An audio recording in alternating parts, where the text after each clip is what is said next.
The production of this program is made possible thanks to the support of the following and viewers like you. In April of 2023, the government of British Columbia announced a new life sciences and biomedical strategy. The objective is to position BC as a global hub in those sectors. Minister of Jobs, Economic Development and Innovation Brenda Bailey says, "We're boosting our world-class talent, innovators, entrepreneurs, and anchor companies to create high-quality jobs." The minister's claim about world-class talent is backed up by the fact that almost every COVID-19 vaccine candidate that reached late-stage development was either initiated, developed, or manufactured by a BC company or scientist. Minister Bailey says, "We're focused on building on these made in BC accomplishments." I invited Minister Bailey to join me for a conversation that matters about BC's strategy to build a vibrant life sciences, biomedical, and high-tech base that will help to reshape our future. Mr. Bailey, welcome. Thanks very much for having me, Stu. You know, I have long believed that the greatest natural resource in British Columbia isn't in the woods, it's not under the ground, it's not in the seas, it's right here between our collective temples. And this is really what we're focused on now, isn't it? It really is, yeah. We always say our greatest resource is our people, and it's absolutely true. It's also our institutions. We have extraordinary universities.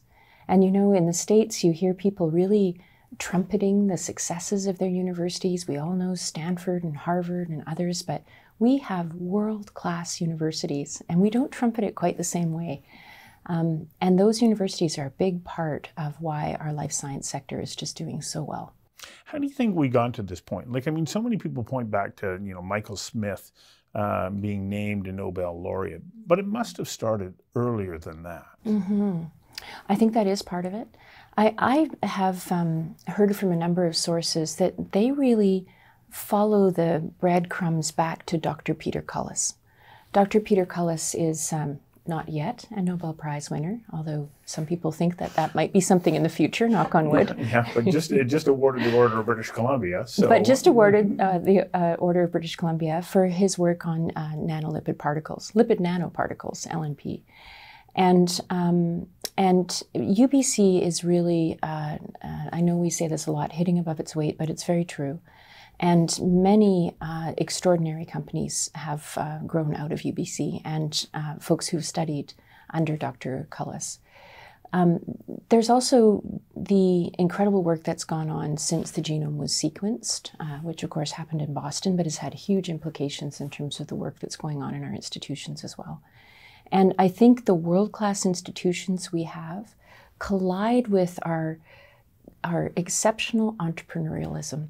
There's something unique about the West Coast and the West Coast of Canada, us, BC, our sort of frontier mentality, our desire to do things differently and not necessarily by the book, our visionary thinking that comes as a result from that, combined with these extraordinary universities. I think that is largely the reason why we see something really special happening here, not just in regards to life sciences and biotech, but our technology sector broadly, I think. So I also think that there's other interesting components in this. Terry Fox, I remember, you know, when he started his run across Canada, I had no idea what the impact of one young man saying, "I'm going to go and raise awareness and raise money towards research." Well, out of that Terry Fox effort comes Terry Fox Research Lab, comes people like Dr. Mark O'Mara, Alan Eves, and what has spawned out of that. And so I think you're absolutely right. This interesting dynamic of people coming together and creating something that is truly unique, but also vitally important. Mm-hmm. I think you're wise to raise that. And we have historically, in Canada and in British Columbia particularly, done a great job at funding research, the examples you've given and others. Our challenge, though, historically has been to transition that research into commercialization. Yes. That's been our challenge, and in many different examples, and life sciences is no exception. Well, the commercialization and then growing to scale. That's right. And if we can grow to scale, the economic benefit to the province is extraordinary. Absolutely so. I was talking to Andrew Booth from Abcelera, and he said, you know, if we grew a major pharmaceutical in British Columbia, it would surpass the GDP of Saskatchewan.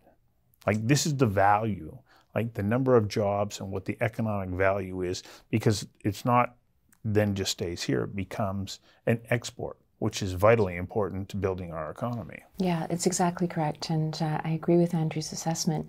And it's interesting because so many jurisdictions are chasing life sciences right now. We have an exceptional opportunity in front of us, truly exceptional, in that we have the fastest growing life sciences sector, and it's hotly competed for. The companies that are growing here are being asked to move elsewhere all the time. And so it's important that government make investments in this sector for a couple of reasons. We want to support that growth, but we also want to support it staying in British Columbia. And that's one of the reasons that we've designed the biomanufacturing and life sciences strategy, and why we've made direct investments in companies like Abcelera. I think you know we made a $75 million investment that unlocked $225 million from the feds and $400 million from Abcelera themselves for a $700 million campus right in Mount Pleasant. So important. It's being built right now. Right now. Yeah. And it's so important to anchor these companies here. And we hear this terminology quite often, anchor companies. And there's a couple of pieces to that. Yes, it's about ensuring that they stay, that there's a vibrant ecosystem for them to be successful in, and they stay here and can grow here and can scale here. But the other piece about an anchor company is that it feeds the entire ecosystem. My background in technology was in video games, and an anchor company that we have in town is EA, Electronic Arts. And back in the early 2000s, I'm dating myself a bit, but someone from the Georgia Strait did this, I think it was Blaine Kylo, did this extraordinary tree that tracked all of these startup video game companies, 40 or 50 companies in the ecosystem, and how many of them had spent time at EA. And it was incredible. EA was the sort of tree of life that had led to this ecosystem, because people learn a very high degree of expertise and process and diligence and then apply it in their own companies. And it's not to say that it's all take from the anchor company, because often the anchor company will then buy those smaller companies and bring them back in. It's a very vibrant ecosystem. And I imagine the same thing happening in life sciences. The production of this program is made possible thanks to the support of the following and viewers like you. Well, EA is an interesting example, of course. Started here, Don Matrick builds it up, then winds up going out and finding the partner that he wants, but they've remained here. And this is what becomes essential. And so, as you say, you can draw the lines back to EA. On the high-tech side, we can do the same thing with McDonald Detweiler. Yes. You go back to the early days of McDonald Detweiler, they're doing remote sensing imaging that has now become the gold standard. We all use it all the time in our Google Maps now. But the number of people who had worked in those organizations that wound up creating other organizations, and on and on and on. So this is why it's important. What in particular, though, can your government do to help remove some of the barriers that ensure that they will stay here? Because we don't always have the best tax advantage, and not just for the company, but when you start to get employees that make a lot of money, they face some challenges too. And do they deserve that we pay attention to that because it's such a competitive environment? Or do we say, well, that's part of the price of being here in British Columbia? The way that I look at this question is that I think looking at tax isolated by itself doesn't tell the whole picture. We have a competitive tax environment. We're not the cheapest, we're not the most expensive, we're competitive. But I think it's a matrix. I think it's taxation, I think it's access to talent, I think it's good governance. I'll share a story that struck me as shocking. A few weeks ago, I was talking to a hydrogen company, and I was concerned about whether the IRA in the US, the Inflation Reduction Act, would attract them and pull them away from our ecosystem in Burnaby, what's being referred to as Hydrogen Valley. Yes. And they said no, they weren't going to the US because they weren't convinced that the government was stable. What a shocking statement that is. You know, and I don't want to debate that topic. I'll leave that to other folks. But I think that good governance is an important part of this measure, stability, predictability. There are many things that people look at when they're choosing where to stay and where to grow their companies. It's not just tax. And we've got a number of different tools in our disposal to assist with that. So for example, since we came into government, we've put 2,900 new tech seats in our universities. We've got another 3,000 coming. Investing in people and training is deeply, deeply important.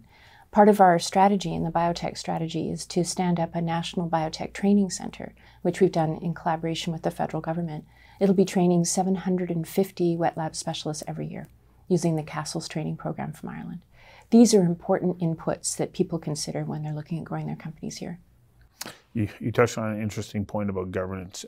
In a book published last year by the Trilateral Commission called A New Spirit of Capitalism, the authors point to the fact that without that stable governance model where the private sector says, okay, I know that these are the rules and that they're going to be there for the next 15 to 20 years. Then I know that my investment in what it is that I'm trying to build is going to be within a regulated environment that I can trust isn't going to keep shifting all the time. Exactly so. Yeah, that's absolutely true. So you touch on Ireland. I mean, we take a look at the model of what Ireland has been able to do over the last 30 years. They have become one of the global powerhouses in the development of this very sector. Yes. What can we learn from them? We learned a lot from Ireland, actually. The example I just gave of the National Biotech Training Centre, we've taken the Irish training materials and are applying them. They've got a tremendous amount of expertise, and there are many people from Ireland that are now working in our ecosystem. Ireland has, they're about the size that we are, and the size of this sector is extremely oversized. So they've done a very, very good job of growing the sector, and they understand that these are very well-paying jobs, and there are benefits to their community as well. And I think that's really important. When we look at a $75 million investment in a private company, it's correct for our voters, for my constituents, to ask me, why should the nickels from my pocket go into that? And there's a lot of answers for that. One, it's going to help grow our economy broadly. You know, I think that British Columbia's economy is changing quite rapidly right now in terms of what the traditional sources are. And forestry is always going to be deeply important to us. Forestry is important. Sustainable forestry will always continue. But we are seeing a shift in terms of the number of people employed in traditional industry and where we're going in the future, which is a knowledge-based economy. They're not really as separate as they sound. We can talk more about that. But the opportunity for us to grow this sector and have it become a very valued component of our economy is strong, and that's good for everyone.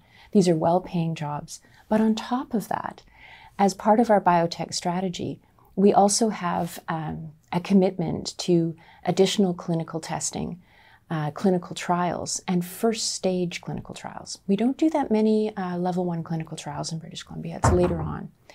And those early-stage clinical trials are very, very meaningful for folks who can access them. These are the Hail Marys.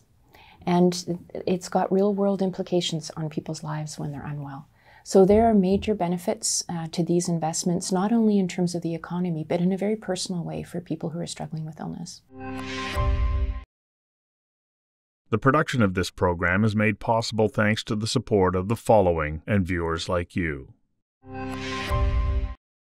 Going back to Ireland, I did an interview with the person who heads up the, their outreach program, their economic development around biotech. And he pointed out two things. We go out of our way to make sure that those wet labs that you're talking about are pretty much ready to go before we're going to start to court somebody to come into Ireland. And I don't know that they're as focused on the homegrown strategy that we are, like they try to attract international companies to come in, but they say, but here's the trick. We don't do it all just around Dublin. We've moved it out to a wide variety of other communities in the country. One, because we don't want to have such a concentration of wealth in Dublin that it drives the cost of everything through the roof. And it's a distribution of economic opportunity into other communities. And I wonder whether or not there is possibilities like that within British Columbia. I am very interested in that. I think it's really important that we ensure that opportunities are spread throughout British Columbia. This is something I spent a lot of time thinking about. I'm particularly interested in helping tech companies explore opportunities outside of Metro Victoria and Kelowna, which are our current 3 tech hubs. And I think there's tremendous opportunity. And part of that is about what you've identified, that the pressures on cities are already very high. Part of it is about just equality of opportunity. You know, I'm a small town kid. I grew up in Nanaimo. And I was a kid that loved the stars and loved science and was good at math. And there weren't the opportunities there for me at that time, you know, in the 70s and 80s, to do the kind of things that I've been able to do in my career. And I think they could have been, and they certainly can be now. I'd like to see more opportunity for people in the regions. It's really important that folks not have to move to the city in order to have successful careers. So it's definitely something we're interested in incentivizing. So one of the other components in this is, of course, having access to industrial lands, which are harder and harder to come by. And I can't help but think, isn't there a fantastic opportunity to work with so many First Nations that may not have been like in the line of some kind of economic opportunity because a highway wasn't close by, or some of the other natural resources that were needed to be able to make that could happen. But suddenly now you have an opportunity to develop lands that might not have appeared attractive before, but can be. And does this also then become part of a strategy that allows us to work towards what I'm hoping will be economic reconciliation? Absolutely. And I see a lot of economic reconciliation occurring around me in this job. And it's one of my favorite aspects of the work, frankly. And it's interesting because sometimes I'll meet people who say, you know, we've got this shortage of industrial land, and, you know, another problem is First Nations are, you know, more land is being transitioned to First Nations. But I don't see that way at all. Yeah. I think it's quite different than that. And when you meet with, and I've had the privilege of meeting with many First Nations leaders, of course they're looking very deeply at all of the opportunities to have economic self-sufficiency and have opportunities, and they're weighing what those different opportunities can be. So it's a wonderful time to be collaborating with First Nations on their objectives. And I think it's actually a time of great opportunity, not the opposite. We've concentrated quite heavily on life sciences and biomedicine, but you also touched on, you know, well, forestry's not going to go away. And I know that the amount of innovation and technological shifts and changes that are happening in British Columbia on the, you know, high-tech side is also building out that aspect of the industry, which is also exportable. So I guess it's my way of asking, you're not focused just on life sciences, you also have an eye on the high-tech sector. We've got the digital technology supercluster here, and then of course we've got AI. An emerging center of AI excellence. We do. And it's interesting. There's just so much happening in technology in British Columbia. You probably know that CBRE has identified that we're the fastest growing tech sector in North America, again. And I think, again, coming back to this sort of frontier thinking, there's a lot of that occurs in British Columbia. Very innovative, very entrepreneurial, very cutting edge. That's quite an advantage for us, paired with the excellence and training that we provide here. But I think there's another piece, which is we have traditional industries, and big traditional industry, that are very interested in technology. And when I spoke earlier and said traditional industry here and knowledge-based economy there, that's a false dichotomy. It's actually like this. There are many examples of very, very cutting edge technologies being applied to traditional industry. And as you've said, it's not only a benefit for us domestically in terms of ways to enhance performance and implications in terms of lower GHGs and solutions like that, but it also gives us the opportunity to export. So there's some truly excellent work going on, and some of it's in AI, but in other areas as well. So it's a pretty interesting time. And one of the authors that I really enjoy reading on this topic is Dan Bresnett, which he has a book, Innovation in Real Spaces, and it really is on this topic that sometimes when people think about innovation, they think about the next great thing that hasn't been done yet. But often innovation is where we currently are, how we can do it better, and how does technology help us deliver that? And that's something that we're really good at here. The production of this program is made possible thanks to the support of the following and viewers like you. The last time I saw you was back in May when you were on our panel on Conversations Live, and we were talking about this very sector. And I was, sort of brewing the fact that I didn't ask you, so what's coming up next? Because then there was a plethora of announcements and a wide range of activity. I thought, I should have had you say that. What's over the horizon right now is, we're in the fall of 2023. What's over the horizon? I've got a great piece of work on my desk right now that I'm not able to talk about. It's driving me crazy. I wish I could. Just let me in on it. I'll tell you what, as soon as we're ready to launch, I'll come back and do another session on it. But it's a piece of work that's important and I really focused on pulling together the different aspects of our economy and seeing it in a cohesive way and helping drive forward. So there's a lot of work going on, and it's just an exciting time to be in government, frankly, because there are so many truly deeply innovative pieces of work happening across our economy. I love this job. I feel like I'm getting a free PhD in British Columbia, and to be able to see what's happening in so many different sectors is fascinating. Our hydrogen sector, for example, we've got the nickname of Hydrogen Valley now, similar to Silicon Valley, because 55% of all hydrogen companies in Canada are based here in BC, and most of them in Burnaby. Ballard being an anchor company, but many others. I recently toured Cellcentric, which is a German and Swedish-backed company that are solving for using hydrogen for really, really large shipping challenges and having tremendous success. Many other hydrogen companies as well. So there's just a lot happening in the ecosystem right now, and it's a very exciting time. It really is. I'd love to talk more about hydrogen because it blends perfectly with everything, helps to lower the GHG of every fuel that gets burned. The remarkable opportunities for people of all backgrounds and ages in the sector. I mean, it's incredible. But I'm out of time. Maybe we'll have to have you come back another time. But your comments are really valid, because really when you look at the economic plan that we've rolled forward, it's focused on two things: sustainability and equality, right? Access for everyone to have well-paying jobs and successful careers, and sustainability. And those two pieces are rolling out very nicely in British Columbia.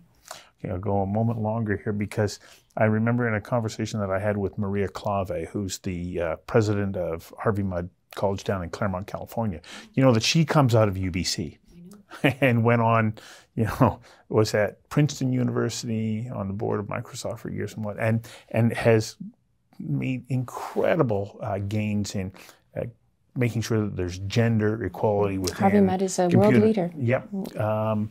In computing sciences. And she said, but here's the amazing thing is, it's not just for those who are entering careers right now. She said, you could be wrapping up one element of your career. You can go back to school for a year or two, and like that, you're programming.